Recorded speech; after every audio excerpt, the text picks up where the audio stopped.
खबर जो मुद्दा बने प्रोग्राम च तुहाडा स्वागत है। मैं हाँ नीरज बाली। अज किस दी गल करिए? सत्ता सियासत सिस्टम या उस सिस्टम दे विचों निकलदे तंत्र या उस तंत्र दी निकलदी व्यवस्था या व्यवस्था दे विच छुपे हुए सवाल। किस दी गल करिए? जनता दी गल करिए, सरकारां दी गल करिए, किसानी दी गल करिए? चलो आओ पहला अज किसानी दी गल करदे हां, किसानां दी गल करदे हां ते किसानी दे पिछे लुकियां होईयां हकीकतां दी गल करदे हां। याद होना तुहानूं पिछले दिने आपां फरीदकोट की खबर विखाई सी जिथे किसान ने अपनी खड़ी हुई फसल नूं अग लगा दित्ती सी, गन्ने की फसल। उस तो बाद प्रशासन ने उसनूं मदद देने का भरोसा दिता सी। अज कुछ अजिहियां तस्वीरां निकल के सामने आईयां ने, लेकिन ये तस्वीरां अपने आप दे विच एक सवाल है। सवाल यूट्यूब नूं लैके, सवाल उसकी सोच नूं लैके, सवाल वाकई एक धरती के उत्ते फिरदे ट्रैक्टर नूं लैके, या सवाल कुछ होर। लेकिन जो भी है वो हकीकतां और व्यवस्थावां तुहाडे सामने असीं लैके आ रहे हैं। निष्कर्ष तुसीं आप कढ लेना इन्हां हकीकतां नूं वेख के, इस रिपोर्ट नूं वेख के। लो वेखो रिपोर्ट। बेनती की जाती है मजदूर वीरां नूं कि अपने खेत मक्क खड़ा, जिहड़े भरा नूं मक्क की लोड़ होवे अपने खेतों लिया सकदा, आपां झोना लाउण वास्ते बाण वेला करना।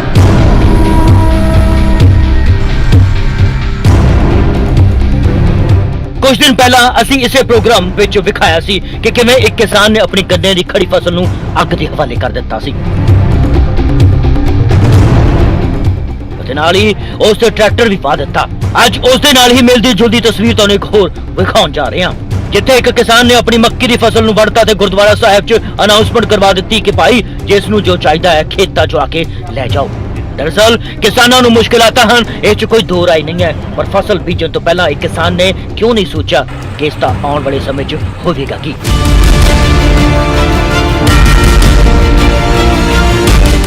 सो किसान झोना लाना चाहता है तां इस पक्की फसल नूं वढ़ रहा है, या कारण कुछ हो रहा है? यह खेतीबाड़ी महकमे के अधिकारी जांच तो बाद ही साफ कर सकते हैं। बहरहाल दोवां तस्वीरां तुहाडी टीवी स्क्रीन ते दिख रही ने। एक च किसान अक्या थक्या लग रहा है, दूजी तस्वीर वाला भी पहलू दिखावांगे, सुनावांगे भी। बहरहाल फरीदकोट के किसान ने अपनी पक्की गन्ने की फसल नूं अग लगा दी। अग लगाने तो बाद रोण भी लग पिया। अपनी त्रासदी वालियां सारियां कहानियां साडे पत्रकार नरेश सेठी दे नाल साझियां भी कीतियां। इस किसान ने भी अपने दुखड़े परोले ने साडे पत्रकार मुनीश गर्ग दे नाल वो भी सुनाउंदे आ, पर फसल कटदे समय किसी तीजे शख्स दे नाल गुफ्तगू सुननी भी ला।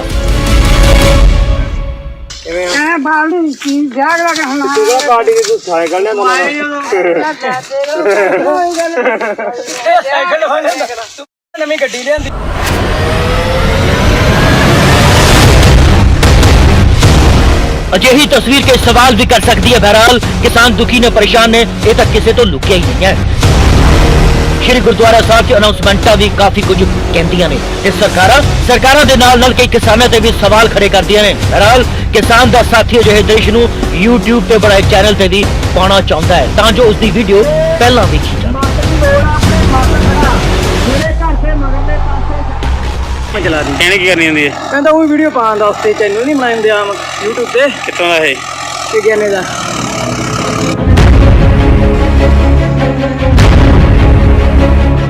बहरहाल फरीदकोट के किसान ने किसी यूट्यूब का सहारा था नहीं लिया, एक किसान ले रहा है, ये इसकी अपनी मर्जी भी है। फरीदकोट के किसान की मदद लई खेतीबाड़ी महकमा भी अगे आया और उसने उसकी मदद करने का ऐलान भी किया। खैर चलो आओ सुनाउंदे आ इस किसान का वर्शन कि आखिर कहना की चाहता है। ਇਹ ਮੱਕੀ ਦੀ ਫਸਲ ਸੀ 5 ਕਿੱਲੇ, ਜਿਹਦੇ ਵਿੱਚ ਅਸੀਂ 2 ਕਿੱਲੇ ਬਾਹ ਦਿੱਤੀ ਹੈ, 3 ਰਹਿ ਗਈ ਤੇ ਬਾਕੀ ਗਊਸ਼ਾਲਾ ਵਾਲੇ ਲੱਗੇ ਹੋਏ ਨੇ, ਉਹ ਵੱਢੀ ਜਾਂਦੇ ਨੇ। ਆਸੇ-ਪਾਸੇ ਬੋਲਤਾ ਵੀ ਭਾਈ ਤੁਸੀਂ ਆਪਣੀ ਜਿਹੜੀ ਮੱਕੀ ਹੈ ਲਿਜਾ ਸਕਦੇ ਹੋ। ਜਿਹੜੀ ਇਹਦੀ ਮਾਰਕੀਟ ਰੇਟ ਹੈ ਉਹ ਬਹੁਤ ਡਾਊਨ ਚੱਲ ਰਿਹਾ, 70-75 ਰੁਪਏ ਕੁਆਟਲ ਰੇਟ ਹੈ ਇਹਦਾ। ਜਿਹਦੇ ਤੇ ਲੇਬਰ ਲਾ ਕੇ ਮੰਡੀ ਲੈ ਕੇ ਜਾਂਦੇ ਆ, ਮੰਡੀਕਰਨ ਕਰਦੇ ਆ ਤੇ ਉੱਤੇ ਖਰਚਾ ਪੈਂਦਾ, ਇਹ ਕੁਝ ਵੀ ਨਹੀਂ ਛੱਡਦੀ। ਇਸ ਵਾਸਤੇ ਇਹ ਬਾਉਣੀ ਵੀ ਪੈ ਗਈ, ਲੋਕਾਂ ਨੂੰ ਵਧਾਉਣੀ ਪੈ ਗਈ, ਕਿਉਂਕਿ ਕਿਸਾਨ ਦਿਨੋਂ ਦਿਨ ਜਿਹੜਾ ਇਹ ਮਰ ਰਿਹਾ, ਘਾਟੇ ਜਾ ਰਹੀ ਹੈ ਖੇਤੀ।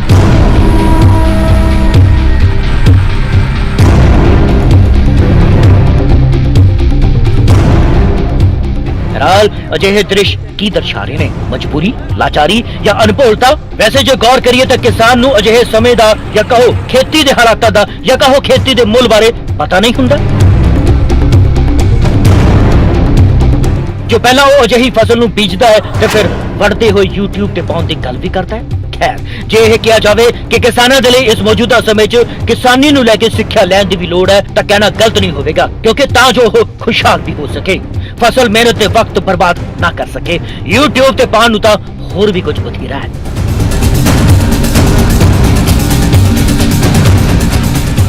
ਚੰਡੀਗੜ੍ਹ ਨਿਊਜ਼ ਡੈਸਕ ਤੋਂ ਨੀਰਜ ਬਾਲੀ ਦੇ ਨਾਲ ਤਲਵੰਡੀ ਸਾਬੋ ਤੋਂ ਮਨੀਸ਼ ਗਰਗ, ਨਿਊਜ਼ 18 ਪੰਜਾਬ।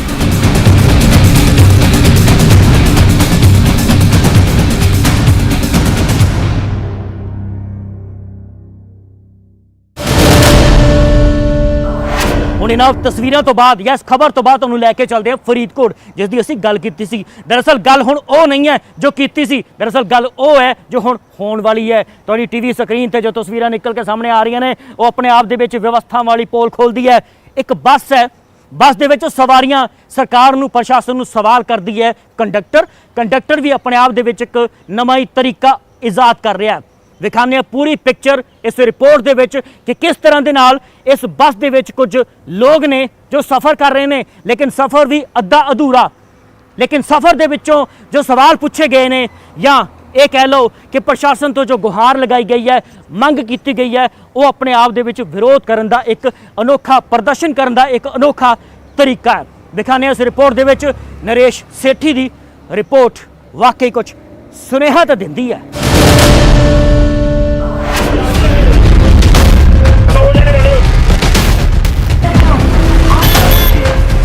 ਇੱਕ ਤੋਂ ਬਾਅਦ ਇੱਕ ਸਵਾਰੀਆਂ ਬੱਸ 'ਚ ਬਿਠਾਈਆਂ ਜਾ ਰਹੀਆਂ ਨੇ, ਉਹ ਵੀ ਕੈਮਰੇ ਦੇ ਸਾਹਮਣੇ। ਲਓ ਜੀ, ਦੇਖਦੇ ਬੱਸ ਸਵਾਰੀਆਂ ਦੇ ਨਾਲ ਪੂਰੀ ਭਰ ਵੀ ਗਈ ਹੈ।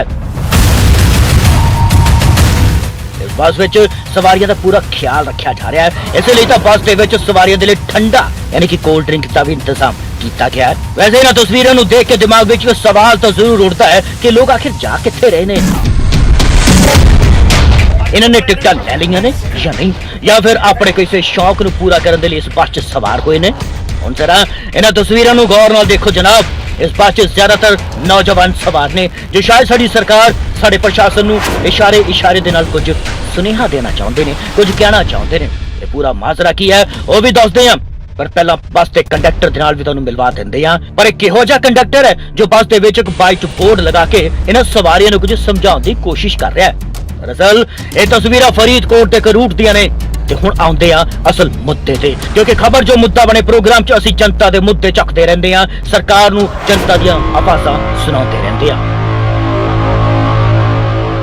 ਹੁਣ ਤੁਹਾਨੂੰ ਦੱਸਦੇ ਆ ਕਿ ਆਖਿਰ ਇਹ ਮਾਸਰਾ ਪੂਰਾ ਹੈ ਕੀ। ਦਰਅਸਲ ਫਰੀਦਕੋਟ ਦੀ ਸੜਕ ਤੇ ਦੌੜ ਰਹੀ ਇਸ ਬੱਸ ਦੇ ਵਿੱਚ ਬੱਚਿਆਂ ਨੂੰ ਕੋਚਿੰਗ ਦਿੱਤੀ ਜਾ ਰਹੀ ਹੈ ਅਤੇ ਇਸ ਕੋਚਿੰਗ ਦੇ ਜ਼ਰੀਏ ਪ੍ਰਸ਼ਾਸਨ ਨੂੰ ਸਵਾਲ ਵੀ ਪੁੱਛਿਆ ਜਾ ਰਿਹਾ ਹੈ, ਪ੍ਰਸ਼ਾਸਨ ਤੇ ਤੰਜ ਵੀ ਕੱਸਿਆ ਜਾ ਰਿਹਾ ਹੈ।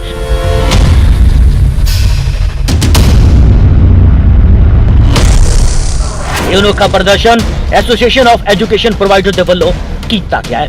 ਇਹਨਾਂ ਨੇ ਸਵਾਲ ਕੀਤਾ ਹੈ ਕਿ ਜੇਕਰ ਮੈਰਿਜ ਪੈਲੇਸ, ਰੈਸਟੋਰੈਂਟ, ਹੋਟਲ ਖੋਲੇ ਜਾ ਸਕਦੇ ਨੇ, ਬੱਸਾਂ ਨੂੰ ਫੁੱਲ ਸਵਾਰੀਆਂ ਦੇ ਨਾਲ ਚੱਲਣ ਦੀ ਇਜਾਜ਼ਤ ਦਿੱਤੀ ਜਾ ਸਕਦੀ ਹੈ, ਤਾਂ ਫਿਰ ਵਿਦਿਅਕ ਅਦਾਰਿਆਂ ਨੂੰ ਕਿਉਂ ਨਹੀਂ ਖੋਲ੍ਹਿਆ ਜਾ ਸਕਦਾ।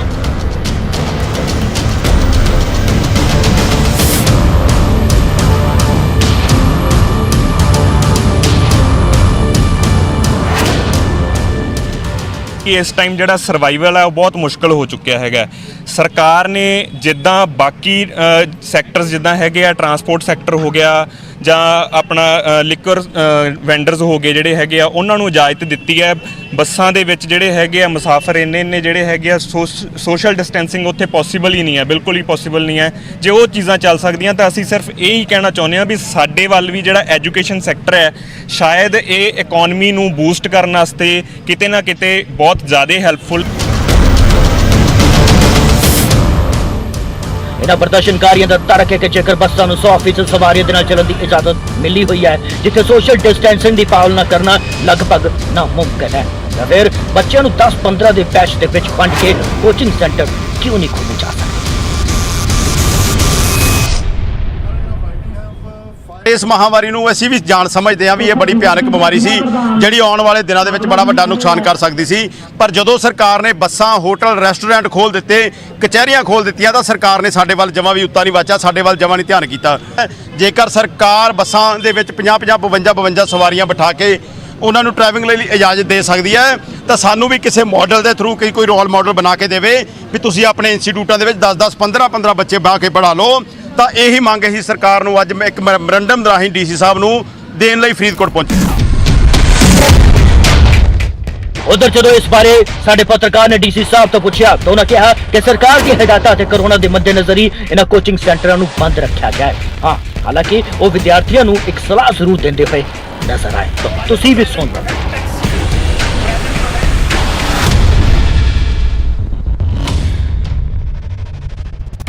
कोई हादसे हो जाते हैं या कोई मैडिकल एमरजेंसी हो जाती है, उस नूं मद्देनज़र रखते हुए ही ट्रांसपोर्टेशन की फैसिलिटी सरकार वालों चालू की गई सी।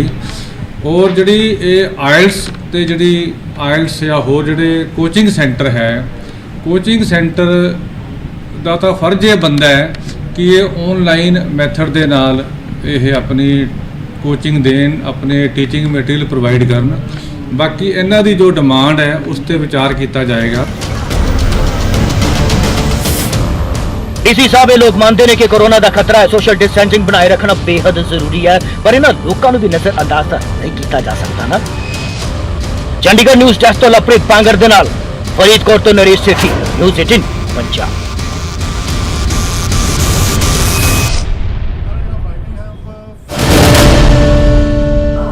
ਹੁਣ ਤੁਹਾਨੂੰ ਲੈ ਕੇ ਚੱਲਦੇ ਆ ਗੁਰਦਾਸਪੁਰ। ਦਰਅਸਲ ਇਸ ਖਬਰ ਨੂੰ ਅਗ ਵੇਖੋਗੇ ਤਾਂ ਤੁਹਾਨੂੰ ਲੱਗੇਗਾ ਕੋਈ ਫਿਲਮੀ ਸਟੋਰੀ ਹੈ, ਕਿਉਂਕਿ ਇਸ ਦੇ ਵਿੱਚ ਟਵਿਸਟ ਵੀ ਹੈ, ਟਰਨ ਵੀ ਹੈ, ਐਕਸ਼ਨ ਵੀ ਹੈ, ਡਰਾਮਾ ਵੀ ਹੈ, ਬਰਾਤੀ ਵੀ ਨੇ, ਲਾੜਾ ਵੀ ਹੈ, ਲੇਕਿਨ ਲਾੜੀ ਗਾਇਬ ਆ। ਲਾੜੀ ਕਿੱਥੇ ਹੈ ਇਹ ਤਾਂ ਪਤਾ ਨਹੀਂ, ਲੇਕਿਨ ਕੁੱਲ ਮਿਲਾ ਜੁਲਾ ਕੇ ਇੱਕ ਸੌੜੀ ਸੱਚਾਈ ਨੂੰ ਇਹ ਸਾਹਮਣੇ ਦਰਸਾ ਰਹੀ ਹੈ।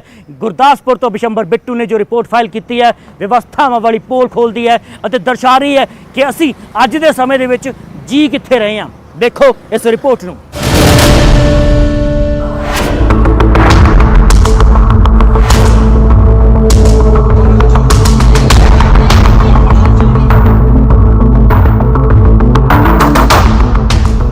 ਤੁਹਾਡੀ ਟੀਵੀ ਸਕਰੀਨ ਤੇ ਜੋ ਤਸਵੀਰਾਂ ਨਜ਼ਰ ਆ ਰਹੀਆਂ ਨੇ, ਇਸ ਤਸਵੀਰ 'ਚ ਦੁल्हा ਯਾਨੀ ਕਿ ਲਾੜਾ ਤਾਂ ਨਜ਼ਰ ਆ ਰਿਹਾ ਹੈ, ਪਰ ਦੁਲਹਨ ਕਿੱਥੇ ਹੈ?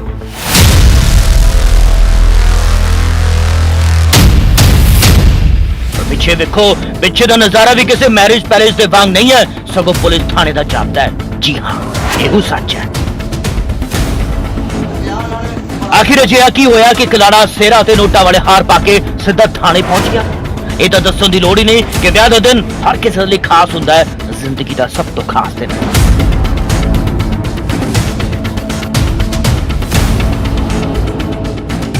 ਦਰਅਸਲ ਇਸ ਦਿਨ ਭੰਗੜੇ ਪੈਂਦੇ ਨੇ, ਬੋਲੀਆਂ ਪੈਂਦੀਆਂ ਨੇ, ਪਰ ਇੱਥੇ ਤਾਂ ਇੱਕ ਦੂਜੇ ਤੇ ਲਾਂਤਾਂ ਪਾਈਆਂ ਜਾ ਰਹੀਆਂ ਨੇ। ਖਬਰਾਂ ਤਾਂ ਕੁਝ ਅਜਿਹੀਆਂ ਨੇ। ਦਰਅਸਲ ਇੱਕ ਮਸਲਾ ਸਾਹਮਣੇ ਆਇਆ ਡੇਰਾ ਬਾਬਾ ਨਾਨਕ ਦੇ ਕਲਾਨੌਰ ਦਾ, ਜਿੱਥੇ ਜਦੋਂ ਇੱਕ ਮੁੰਡਾ ਬੈਂਡ ਬਾਜਾ ਬਾਰਾਤ ਦੇ ਸਣੇ ਕੁੜੀ ਨੂੰ ਵਿਆਹਣ ਦੇ ਲਈ ਪਹੁੰਚਿਆ ਤਾਂ ਉਸ ਨੂੰ ਪਤਾ ਲੱਗਿਆ ਕਿ ਉਸ ਦੀ ਹੋਣ ਵਾਲੀ ਘਰਵਾਲੀ ਰਫੂ ਚੱਕਰ ਹੋ ਗਈ ਹੈ। ਮੁੰਡੇ ਵੱਲੋਂ ਇਲਜ਼ਾਮ ਲਗਾਇਆ ਗਿਆ ਕਿ ਕੁੜੀ ਦੇ ਪਰਿਵਾਰ ਵੱਲੋਂ ਕੁੜੀ ਨੂੰ ਕਿਤੇ ਗਾਇਬ ਕਰ ਦਿੱਤਾ ਗਿਆ ਹੈ।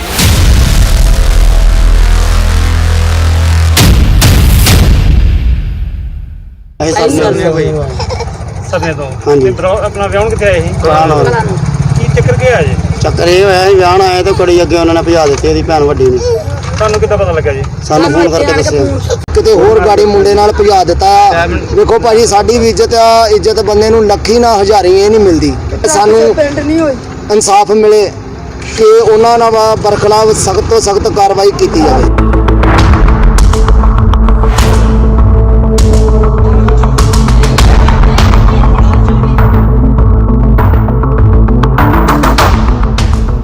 ਉਧਰ ਕੁੜੀ ਵਾਲਿਆਂ ਨੇ ਵੱਖਰਾ ਬਿਆਨ ਦਿੱਤਾ। ਉਹਨਾਂ ਕਿਹਾ ਕਿ ਉਹਨਾਂ ਦੀ ਕੁੜੀ ਕਿਡਨੈਪ ਹੋ ਗਈ ਹੈ ਅਤੇ ਇਸ ਦੇ ਪਿੱਛੇ ਹੱਥ ਕਿਸੇ ਹੋਰ ਦਾ ਨਹੀਂ, ਉਸ ਦੀ ਵੱਡੀ ਧੀ ਅਤੇ ਜਵਾਈ ਦਾ ਹੈ। ਪਿਛਲੇ ਘੰਟੇ ਇਸ ਮਸਲੇ 'ਚ ਕੁਝ ਹੋ ਰਹੀ ਹੈ, ਇਹ ਐਸਆਈ ਸਾਹਿਬ ਦੇ ਮੂੰਹੋਂ ਸੁਣਾਵਾਂਗੇ, ਪਰ ਪਹਿਲਾਂ ਸੁਣੋ ਲੜਕੀ ਦੇ ਪਿਤਾ।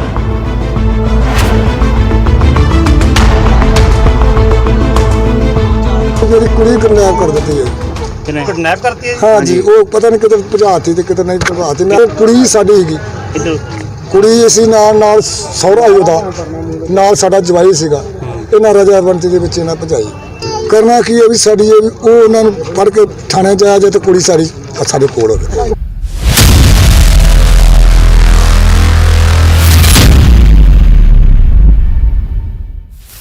ਇਹ ਕਹਾਣੀ ਕੁਝ ਫਿਲਮੀ ਵਾਂਗ ਜਾਪਦੀ ਜ਼ਰੂਰ ਹੈ, ਪਰ ਅਸਲੀਅਤ ਇਸ ਵੇਲੇ ਦੇ ਜ਼ਿਹਨ 'ਚ ਖਲਬਲੀ ਮਚਾ ਰਹੀ ਹੈ। ਉਹ ਵਾਕਈ ਕਈ ਸਵਾਲ ਖੜੇ ਕਰਦੀ ਹੈ। ਦਰਅਸਲ ਇਸ ਕਹਾਣੀ ਦੇ ਵਿੱਚ ਅਸਲ ਟਵਿਸਟ ਲਿਆਂਦਾ ਹੈ ਇੱਕ ASI ਨੇ, ਯਾਨੀ ਕਿ assistant sub inspector Balvir Singh ਨੇ, ਜਿਨ੍ਹਾਂ ਨੇ ਇਹ ਬੇहद ਗੰਭੀਰ ਅਤੇ ਹੈਰਾਨ ਕਰਨ ਵਾਲੀ ਗੱਲ ਵੱਲ ਇਸ਼ਾਰਾ ਕਰ ਦਿੱਤਾ।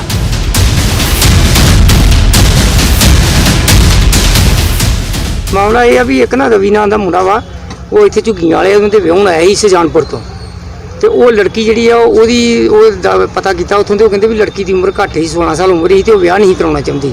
ਰਵੀ ਦੇ ਅੱਗੇ ਨਾ 2-3 ਵਿਆਹ ਕਹਿੰਦੇ ਹੋਏ ਆ ਆਲਰੇਡੀ ਪਹਿਲੋਂ, ਤੇ ਲੜਕੀ ਉੱਥੇ ਸਹਿਮਤ ਨਹੀਂ ਸੀਗੀ। ਤੇ ਇਹ ਬਰਾਤ ਲੈ ਕੇ ਆਏ ਤੇ ਲੜਕੀ ਕਿਤੇ ਸਵੇਰ ਦੀ ਘਰੋਂ ਜਿਹੜੀ ਆ ਉਹ ਚਲ ਗਈ ਆ ਤੇ ਲੱਭਣ ਨਹੀਂ ਡਈ।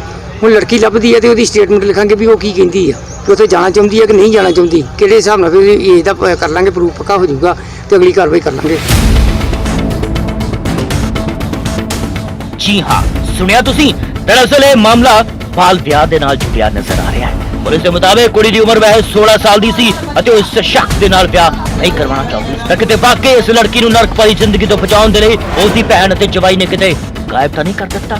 ਇਹ ਸਭ ਤਾਂ ਜਾਂਚ ਦਾ ਵਿਸ਼ਾ ਹੈ। ਜਾਂਚ ਤੋਂ ਬਾਅਦ ਹੀ ਸਾਫ਼ ਹੋਵੇਗਾ ਕਿ ਮਾਮਲੇ ਦੀ ਅਸਲ ਸੱਚਾਈ ਆਖਿਰ ਕੀ ਹੈ। ਪਰ ਕੁੱਲ ਮਿਲਾ ਜੁਲਾ ਕੇ ਅੱਜ ਦੇ ਦੌਰ ਦੇ ਵਿੱਚ ਵੀ ਜੇ ਬਾਲ ਵਿਆਹ ਹੋਣ ਲੱਗੇ ਨੇ ਤੇ ਵਾਕਈ ਸਵਾਲ ਤਾਂ ਉੱਠਣੇ ਲਾਜ਼ਮੀ ਹੈ। ਚੰਡੀਗੜ੍ਹ ਨਿਊਜ਼ ਡੈਸਕ ਤੋਂ ਲਵਪ੍ਰੀਤ ਪਾਂਗੜ ਦੇ ਨਾਲ ਗੁਰਦਾਸਪੁਰ ਤੋਂ ਬਿਸ਼ੰਬਰ ਬਿੱਟੂ, ਨਿਊਜ਼ 18 ਪੰਜਾਬ।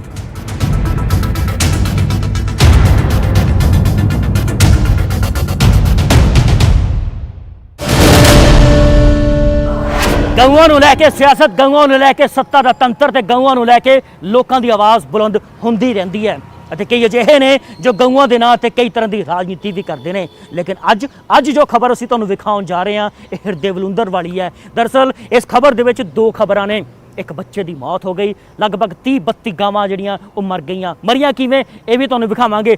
ਪੂਰੀ ਕਹਾਣੀ ਭਾਜਪਾ ਸ਼ਾਸਿਤ ਸੂਬਾ ਹਰਿਆਣਾ ਦੀ ਹੈ, ਜਿੱਥੇ ਇੱਕ ਨਲਾਇਕੀ ਦੀ ਵਜ੍ਹਾ ਦੇ ਨਾਲ ਇਹ ਹਾਦਸਾ ਵਾਪਰਿਆ ਹੈ। ਅਤੇ ਇਸ ਹਾਦਸੇ ਤੋਂ ਬਾਅਦ ਜੋ ਤਸਵੀਰਾਂ ਉੱਭਰ ਕੇ ਸਾਹਮਣੇ ਆਈਆਂ ਨੇ ਉਹ ਵਾਕਈ ਹਿਰਦੇ ਨੂੰ ਬਲੁੰਦਰ ਦੀਆਂ ਨੇ। ਲੋ ਵੇਖੋ ਇਸ ਰਿਪੋਰਟ ਨੂੰ।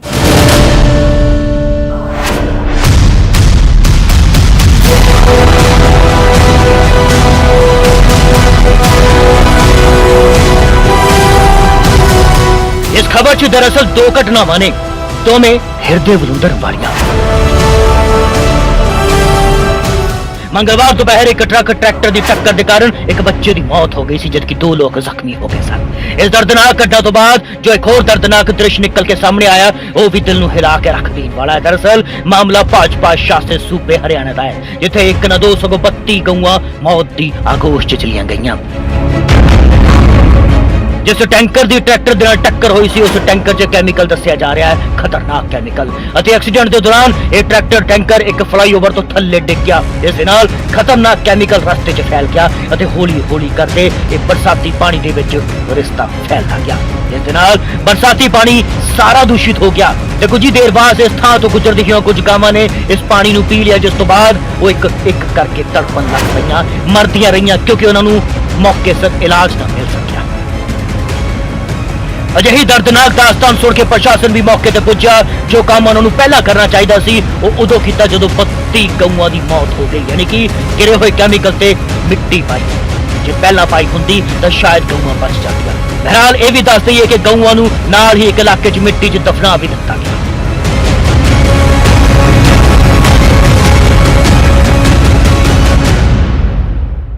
टैंकर था, उसमें कोई केमिकल था। केमिकल से जो उसके हवा से गैस बन गया गाय को, वो उसके लिए गाय मर गई गैस से। हाँ जी, इतनी खतरनाक थी गैस। हाँ जी, कुल कितनी? 35 गाय खत्म होगी जी। और कितनी गाय थी टोटल? टोटल तो गाय 200 गाय थी और बाकी बच गई। बाकी बीमार भी है जी।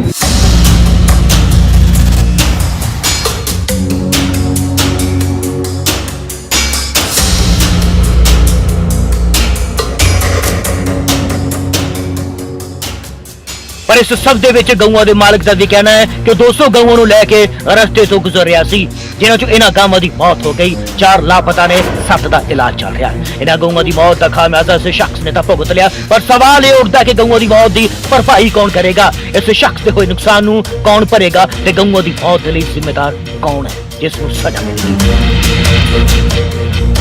ਟਰੈਕਟਰ ਟੈਂਕਰ ਵਾਲੇ ਜਾਂ ਉਹ ਜਿਨ੍ਹਾਂ ਨੇ ਵਕਤ ਤੇ ਆ ਕੇ ਜ਼ਹਿਰੀਲੇ ਕੈਮੀਕਲ ਨੂੰ ਨਹੀਂ ਸੰਭਾਲਿਆ? ਬਹਰਹਾਲ ਸੁਣੋ ਪੁਲਿਸ ਵਾਲੇ।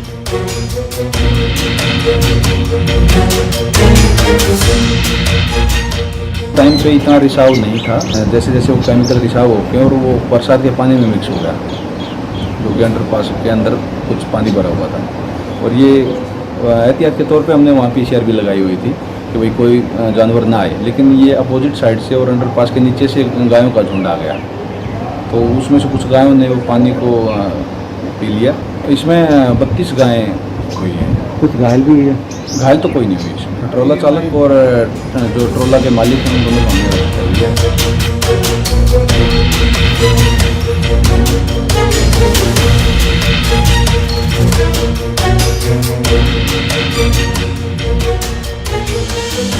ਪੁਲਿਸ ਨੇ ਟਰੱਕ ਡਰਾਈਵਰ ਅਤੇ ਇਸ ਦੇ ਮਾਲਕ ਤੇ ਪਰਚਾ ਦਰਜ ਕਰ ਦਿੱਤਾ। ਦੋਵੇਂ ਗ੍ਰਿਫਤਾਰ ਹੋ ਚੁੱਕੇ ਨੇ, ਪਰ ਸਵਾਲ ਤਾਂ ਇਹ ਵੀ ਵਿਚਾਲੇ ਨਜ਼ਰ ਆਉਂਦਾ ਕਿ ਗਊਆਂ ਦੀ ਮੌਤ ਦਾ ਹਰਜਾਨਾ ਗਊਆਂ ਦੇ ਮਾਲਕ ਨੂੰ ਮਿਲੇਗਾ। ਤੇ ਜਿਸ ਪ੍ਰਸ਼ਾਸਨ ਨੂੰ ਚਾਹੀਦਾ ਸੀ ਕਿ ਫੌਰਨ ਕੈਮੀਕਲ ਡਿੱਗੇ ਥਾਂ ਤੇ ਆ ਕੇ ਮਿੱਟੀ ਪਾਉਂਦਾ ਜਾਂ ਹੋਰ ਕੁਝ ਹਿੱਲੇ ਵਸੀਲੇ ਕਰਦਾ, ਕਿ ਉਸ ਪ੍ਰਸ਼ਾਸਨ ਤੋਂ ਵੀ ਜਵਾਬਦਹਿੀ ਹੋਵੇਗੀ। रेवाड़ी तो पवन, न्यूज़ 18।